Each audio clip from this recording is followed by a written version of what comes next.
Day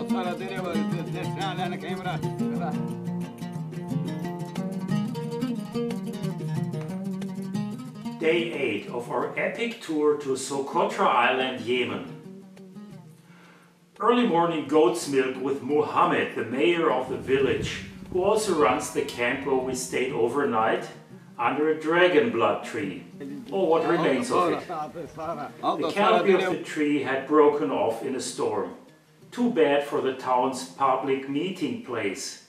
Only the trunk remained standing.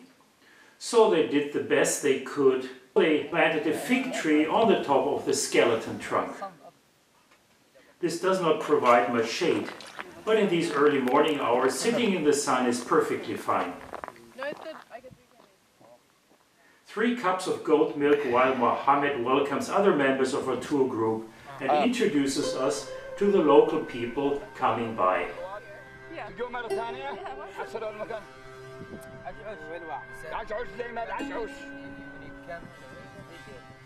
First stop today is the nearby nursery for dragon blood trees right outside the village. Started 12 years ago as a project financed and run by the Mendel University in Brno, Czech Republic, about 600 really young trees grow in a fenced-off field.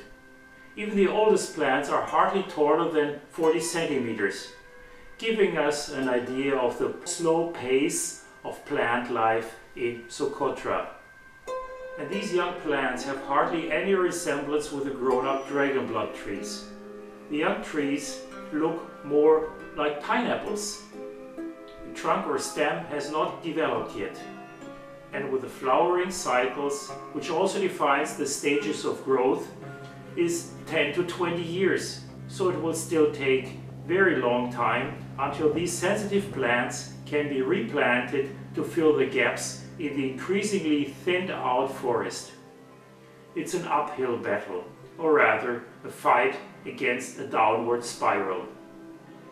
Will the 25 million years of natural conservation of this unique ecosystem by nature end soon? Let's hope that no more storms will devastate these forests, this island, and harm its people. While the civil war is still ongoing in mainland Yemen, it is more than enough of a problem for the Socotris.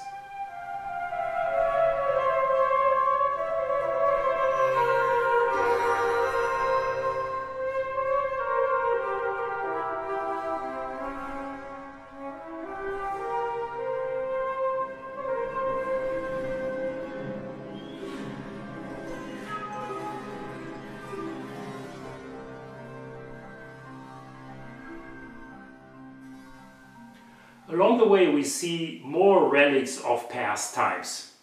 Soviet tanks lined up along the beach as if they were waiting for an imperialist enemy that never came.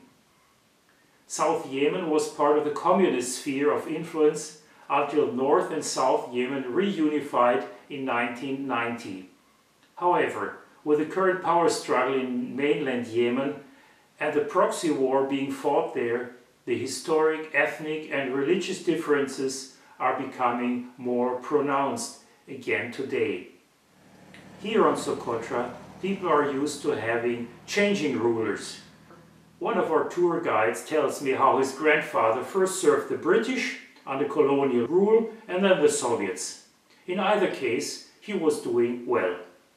Today the main influence seems to come from the United Arab Emirates, which provide, along with their allies Saudi Arabia, extensive support in reconstruction and development, as pointed out on many road signs.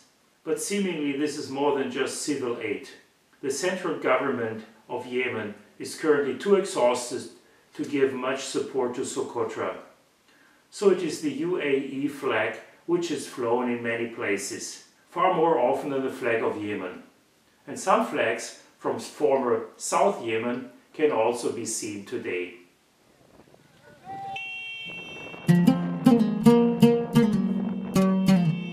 And a few kilometers down the road, another encounter with a world we know from biblical times. Camels, thirsty ones.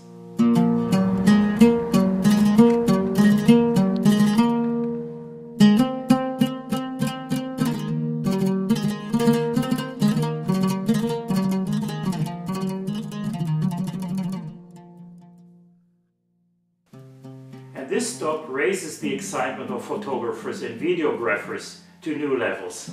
A dozen camels or so are being given water, old-fashioned way.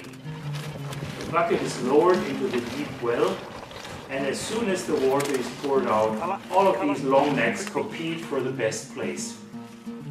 Jamie is particularly excited. One of these shots will make it to the cover of Atmos, a new photo magazine of which the first issue is in preparation. Atmos, brand new magazine, issue 1, Socotra, cover, boom, Cecilia. Jamie and his assistant Cecilia are on assignment for a cover story on Socotra. We can't wait to see his pictures, all of them shot in analog with a Pentax camera. Film is back in fashion and in this digital age for its aesthetic qualities. We continue our drive passing the village of Kalancia near the westernmost tip of Socotra, and our ride ends on a hill, the top of a large sand dune overlooking Detwah Lagoon, with its turquoise waters that already grabbed my attention on Google Earth.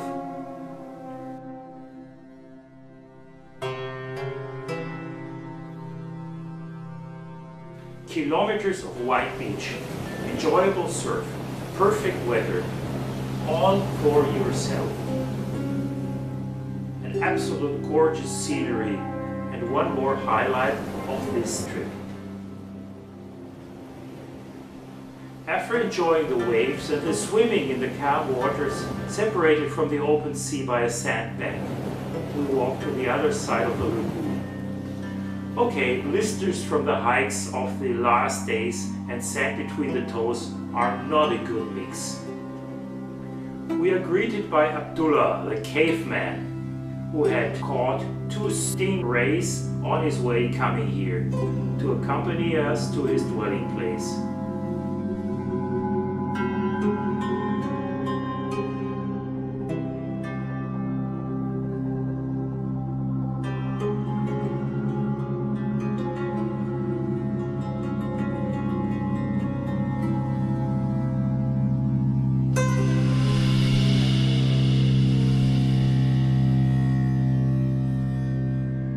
On the way through the lagoon, there is a chance to collect mussels, and I get to taste oyster for the first time.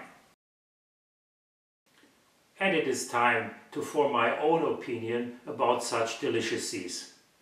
Remarkable taste, but not as bad as I had expected.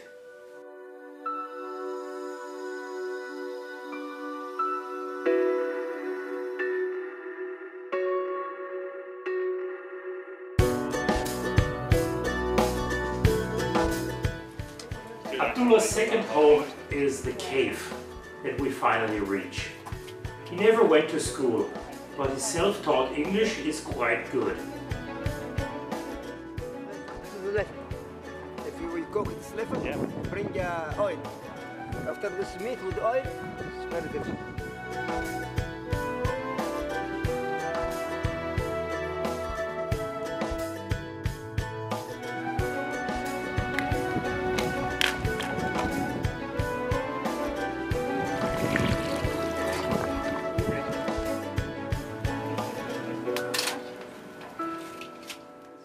You want this rice? He is proud to show me his cave and to have me record his story on video while the freshly caught seafood is cooking at the entrance of his cave. Sometimes come stormy in the town. No one sleeping because water, big stormy. I take my family here. We sleeping here. So that's a safe place if a storm hits Socotra. Yes. Old, look. This is old. I think very old. Before 200 years. Yes. After I live here with my father. After now, I am here. 17 years here. 17 years you have lived here. Yes. Last time when in me small, I live here with my mother. I won And after my mother birth my brother, I old I think 10 years. We ate dates with little rice and fish. There, big cave, like this cave. Yes, yes. Big cave. There's another large cave Yes. behind that Yes, small there. opening. This man from Belgium, he bring this thing from there. And me last week. Abdullah and his siblings actually grew up in this cave. He is the only one from his family to continue this archaic lifestyle, part-time. But now all people go to town. But I like sleeping here. Sometimes I go to my wife. Sometimes I sleep in here. Yeah, I have now 12 children. 12 6 children. days. Although my son, he have a small boy. Yes. So you are a grandfather. A grandfather, yes. Congratulations. Yes. He has his family in town, and as we meet him soon later in the city of Haribo, in a jeans jacket, it is a proof of the adaptability of man into the most different environments, as the situation requires. In any case, Abdullah seems to be a perfectly happy person, whether living in his beloved cave or in town.